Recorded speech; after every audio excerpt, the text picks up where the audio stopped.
Faith की बुनियाद पर यह कह रहे हैं कि ट्यूसडे के दिन कोई मटन चिकन नहीं बिकेगा, तो फिर मेरा फेथ क्या है? फिर मेरा फेथ नहीं है। मैं क्या बराबर का शहरी नहीं हूं एज एन इंडियन मुस्लिम? और अगर मैं किसी दुकान से तरकारी खरीदता हूं या मच्छी खरीदता हूं या मटन खरीदता हूं या बीफ खरीदता हूं और जो इलीगल नहीं है, चलिए गवर्नमेंट हॉलिडे है, गांधी जयंती है, कोई गवर्नमेंट हॉलिडे समझ सकते गवर्नमेंट हॉलिडे है, मगर कुछ नहीं, वहां ट्यूसडे है, मंगलवार है, तो आप दुकान बंद कर दीजिए, आप गोश्त नहीं बेचेंगे। आप कौन होते भाई? मेरे घर में क्या पकेगा? मैं तो आपको फोर्स नहीं कर रहा हूं ना, मैं तो लूंगा, मैं जो मेरी मर्जी है, पसंद है, मैं उसको लूंगा, पकाऊंगा, घर में खाऊंगा। तो आपको तो मैं मजबूर नहीं कर रहा हूं ना खाने के लिए, मैं तो अपने घर ले जाकर उसको पका के खा रहा हूं। तो आप बोल रहे हैं हमारा बिलीफ है, हमारा फेथ है, तो मंगलवार को आप दुकान बंद कर दीजिए। ये कहां पे लिखा हुआ है? किसने अख्तियार दिया आपको?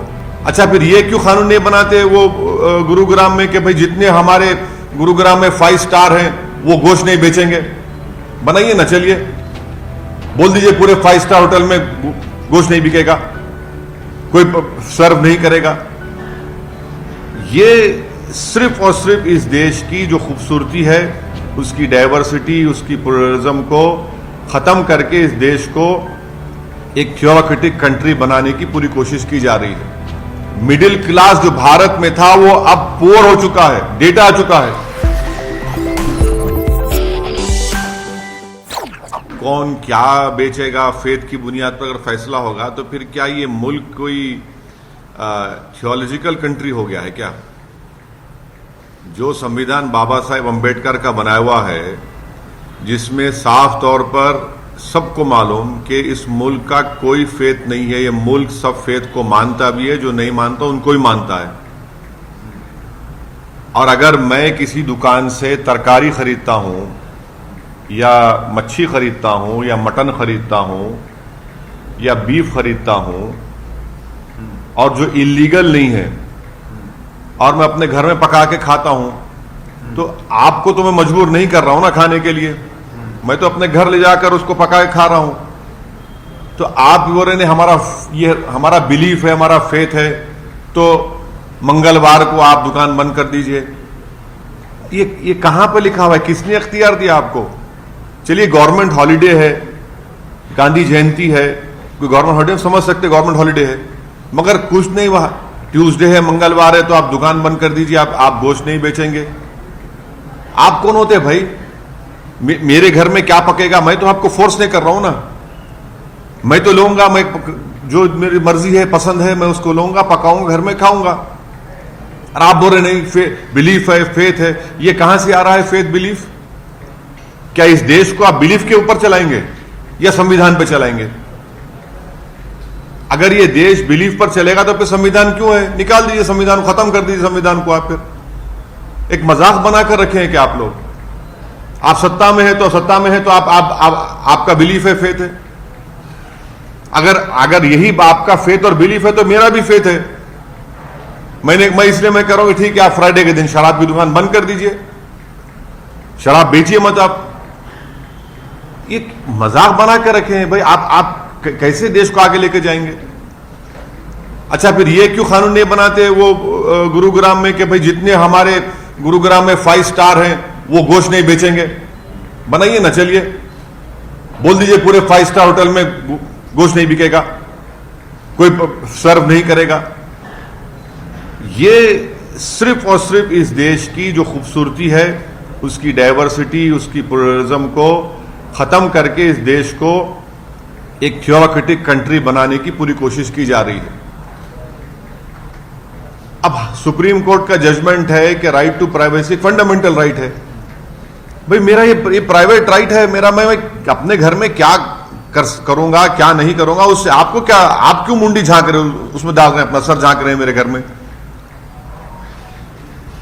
यह सरासर गलत फैसला लिया गया है और इसी तरह के फैसले हर जगह पर शुरू हो जाएंगे।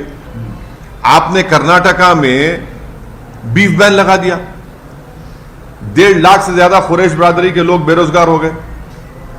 अरे भाई, बीफ बैन लगाने से उसमें क्या ये वो किस बुनियाद पर किया गया? तो इस तरह से हर तरीके से लोगों को बेरोजगार बनाया जा रहा है, इकोनॉमिकली उनको हर्ट किया जा रहा है बिलीफ के नाम पर, फेथ के नाम पर, और इससे नफरत बढ़ेगी, देश में नफरत बढ़ेगी, देश में उन लोगों के खिलाफ नफरत बढ़ेगी जो मटन खाते हैं, जो चिकन खाते हैं, जो नॉन वेजिटेरियन है, उनके खिलाफ आप हेट्रेड बढ़ाएंगे और कुछ नहीं करेंगे। तो इसलिए हम ये चाहेंगे कि भारतीय जनता पार्टी जो सत्ता में है हरियाणा में और देश में है, वो देश को संविधान से चले और उस फैसले को रोके फौरन, इमीडिएटली इसको वापस ले जाना चाहिए। आप क्यों, पहले पूरी इकोनॉमी डाउन है, और क्या सिर्फ गोश्त बेचने वाले से मुसलमान है, उसमें नॉन मुस्लिम नहीं है क्या? उनके पेट पे क्यों लात मार रहे हैं आप? जो उनका एक जो नुकसान होगा उस दिन क्या करेंगे उसके लिए? आप क्या खाएंगे? वो उनका दुकान का किराया देना है, उनके 10 एक्सपेंडिचर है, नौकरी तो दे नहीं पाई सरकार। मिडिल क्लास जो भारत में था वो अब पुअर हो चुका है, डेटा आ चुका है। ऐसे माहौल में इस तरह की हरकत कर रहे हैं, और वो भी इतना इंपॉर्टेंट शहर है हमारे कंट्री का, गुरुग्राम, वहां पर जहां पर बड़े से बड़े सॉफ्टवेयर कंपनीज हैं, 5 स्टार होटल्स हैं, एक इकोनॉमिक ग्रोथ सेंटर है, वहां पर इस तरह का वाहियात किस्म का फैसला ले लिया गया। इसको हम कंडेम करते हैं और भारतीय जनता पार्टी से डिमांड करते हैं कि वो फौरन इस डिसीजन को वापस ले। पर सर, आपने ऐसा क्यों कहा कि फ्राइडे के दिन शराब? मैंने एक आपको ये कहा कि अगर आप फेथ की बुनियाद पर ये कह रहे हैं कि ट्यूसडे के दिन कोई मटन चिकन नहीं बिकेगा, तो फिर मेरा फेथ क्या है? फिर मेरा फेथ नहीं है, मैं क्या बराबर का शहरी नहीं हुआ एज एन इंडियन मुस्लिम? आप ये कहना चाह रहे हैं कि आपका फेथ मेरे फेथ से बढ़कर है, आप ये कहना चाह रहे हैं कि आपको ज्यादा कॉन्स्टिट्यूशनल राइट से मुझे नहीं है, इसीलिए मैंने क्वेश्चन रेज किया है। अगर आपका फेथ आपके लिए इंपॉर्टेंट है, मेरा फेथ भी मेरे लिए इंपॉर्टेंट है। अगर आपका बिलीफ आपके लिए इंपॉर्टेंट है तो सबका बिलीफ इंपॉर्टेंट होना चाहिए, खाली आपके एक का बिलीफ कैसे इंपॉर्टेंट होगा? संविधान में तो सब बराबर है ना। कोई संविधान तो ये नहीं कहता कि ये मजहब का, ये बिलीफ वाला भारत का नंबर 1 सिटीजन है और दूसरा नंबर 2 सिटीजन है। यही तो मैसेज दिया जा रहा है सब चीजों से। सर, बंगाल में खेला हो गया कि ना? अभी आप जो है ये चिकन मटन की बात हो रही है, इलेक्शन की बात बाद में होगी। अच्छा सर, आज आपको पता होगा कि आरएसएस के नए जनरल सेक्रेटरी बन गए दत्तात्रेय होसाबले, तो उन्होंने कई बातें कही, उसमें से एक जो है बात कही कि लव जिहाद की। तो उनका कहना है कि लव जिहाद जो शब्द है वो संघ का नहीं है लेकिन केरल से आया है। तो उनसे पूछिए ना, उनके ही मानने वाले उत्तर प्रदेश में जहां जहां बीजेपी रूल स्टेट से वहां पर इस तरह का कानून बना रहे हैं। कोई अपनी पसंद से शादी नहीं कर सकता, कोई अपनी पसंद से मजहब छोड़ नहीं सकता। तो ये अनकॉन्स्टिट्यूशनल, इनका ये तमाम जो लॉज बनाए जा रहे हैं ये तमाम अनकॉन्स्टिट्यूशनल है, राइट टू इक्वालिटी के खिलाफ है, हर चीज के खिलाफ है, कॉन्स्टिट्यूशन के फंडामेंटल राइट्स के खिलाफ है। ज़मीरुल हसन साहब जो है वो पार्टी छोड़ के टीएमसी बोल रहे हैं कि ममता बनर्जी को जितवाएंगे। हाँ, तो उनसे पूछिए भाई, मेरे को नहीं मालूम। और उन्होंने ये गुरुग्राम में जो डिसीजन लिया गया है उस पर आप विरोध कर रहे हैं। अमूमन ये माना जाता है कि मुस्लिम कम्युनिटी के लोग इस धंधे में लगे हुए हैं, लेकिन क्या उन लोगों के साथ जो हैं जो हिंदू छक्का मीट शॉप करके चलाते हैं पूरे गुरुग्राम में, क्या उन लोगों के साथ? मैं ये कह रहा हूं कि आप किसी के भी कारोबार को, बिजनेस को, उनके ऑक्यूपेशन को किसी के बिलीफ के नाम पर बंद नहीं कर सकते। आप उसका ऑक्यूपेशन में सब लोग शामिल हैं,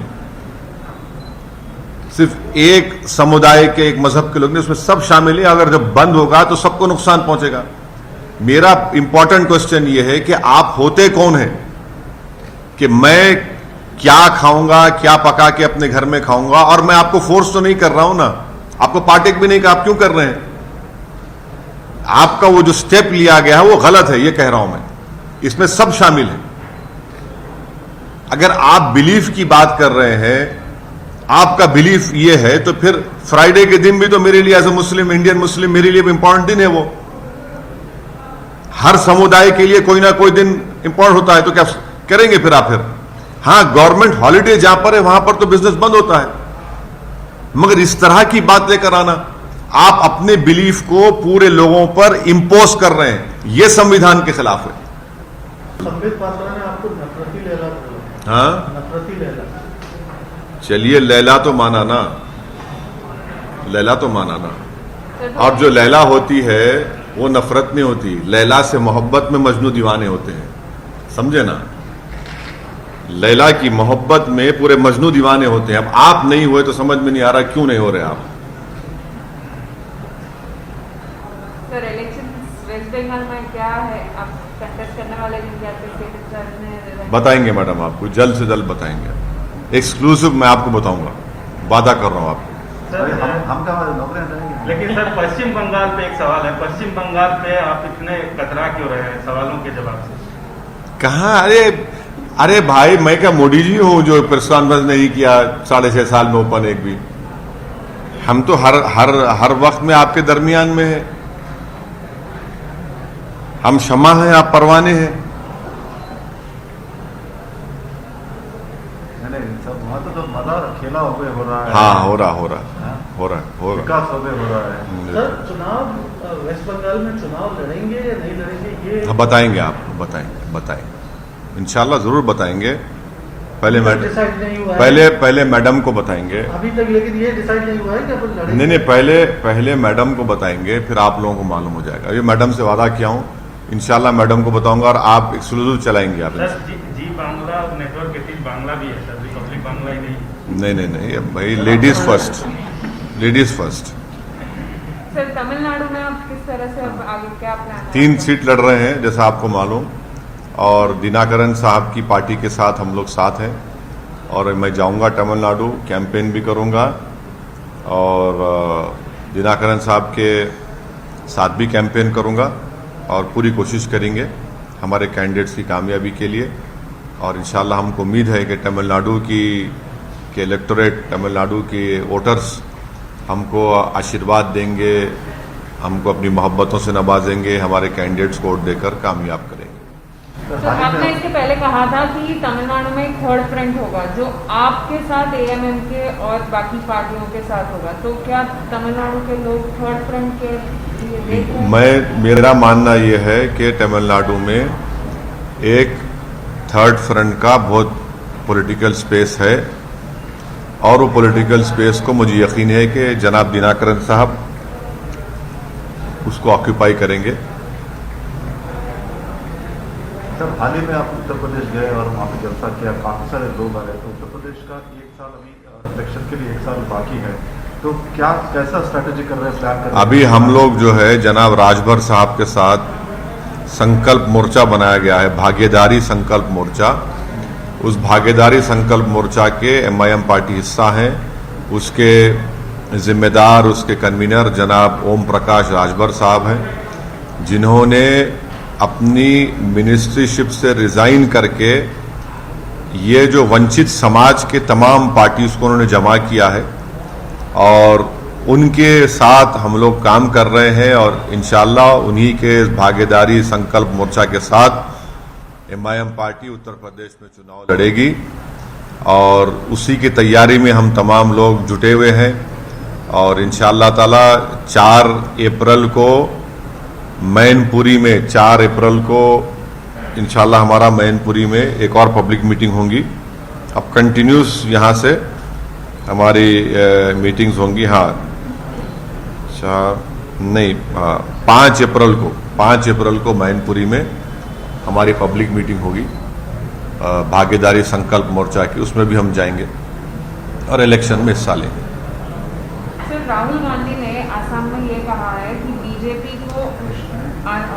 BJP wants to run Assam from Nagpur, आप किस तरह से देखते हैं?